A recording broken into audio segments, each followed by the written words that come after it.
Dulaan 700,000 pesos ang nalimas human nga giransak ang usa ka credit cooperative sa Katulunan Grande, Davao City kagahapon Enero 15. Nasayran kini dihang giablihan sa gwardiya ug satellite manager ang roll-up door sa opisina sa Co-op ug nakita nila nga nabangag na ang bongbong nga duol sa gibutangan sa safety vault. Paghiling nila, nakita nga nawagtang na ang cash nga hapit 700,000 pesos ug apil sa nawala ang .38 revolver nga isyu sa gwardiya.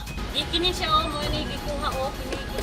Subay sa investigasyon sa kapulisan, gibangagan sa suspect ang exit ng pultahan sa salon nga tapadra sa opisina sa Co-op. Dayon misubay sa manhole sa comfort room sa salon ang kawatan ug milusot sab sa CR sa kooperatiba. Ug dinhina nakahimo sa pagbuslot sa safety vault ang kawatan. Dayon misibat, subay gihapon sa iyang giagian. Bana-bana sa mga pulis, anas alas 12 sa tungang gabi wala una sa kadlawon nahitabo ang paglungkab. Gani, gisaysay sa manager sa salon nga giablihan sab sa kawatan ng ilang kaha apan wala na patuloy niini ang mga sinsilyo. Nakita sa staff sa salon ang mga marka sa posibleng sapatos o di kaha tsinelas nga suot sa kawatan nga posibleng hamtong na. So far, naadyoy nakuha na kantidad sa kwarta.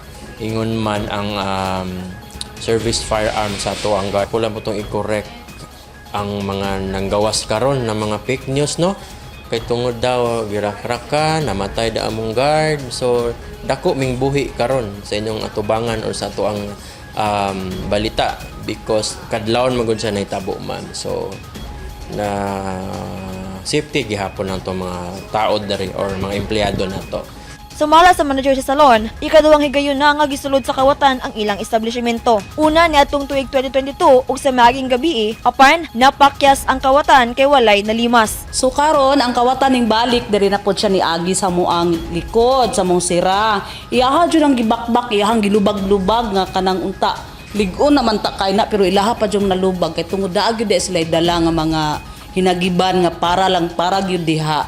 Karon wala gyud nakuha sa amua. Okay, amo ang kwarta pero giiha jung gi-attempt og open na mo ang kuan. Hunos wala may kwarta piso-piso no naa. Daghan kayo piso-piso pero wala niya gidala. Matod di Police Major Genesis Oriel, ang hepe sa Talungmo PNP, aduna na sila person of interest nga responsable sa paglungkab. Tay nakuha no na CCTV sa sulod sa Co-op mismo. At first wala na mo na napansin na naaday kay we expect na gidala pod ang module. So upon checking, di na mo naade na pa dito nahulog lang at natago sa likod sa ball. So karon gi-request na to ang for extraction, makuha na to mga footage kung sa gyud tabo sa sulod. Ginapalaluman pa nato ang investigation about ginatanaw nato ang mga different angles kung paano niya na-identify ang tsura sa area, no? Kay murag kabalo gyud siya.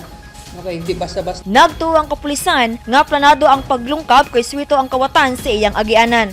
Shiny Bulyaser, Newsline Philippines, stay safe!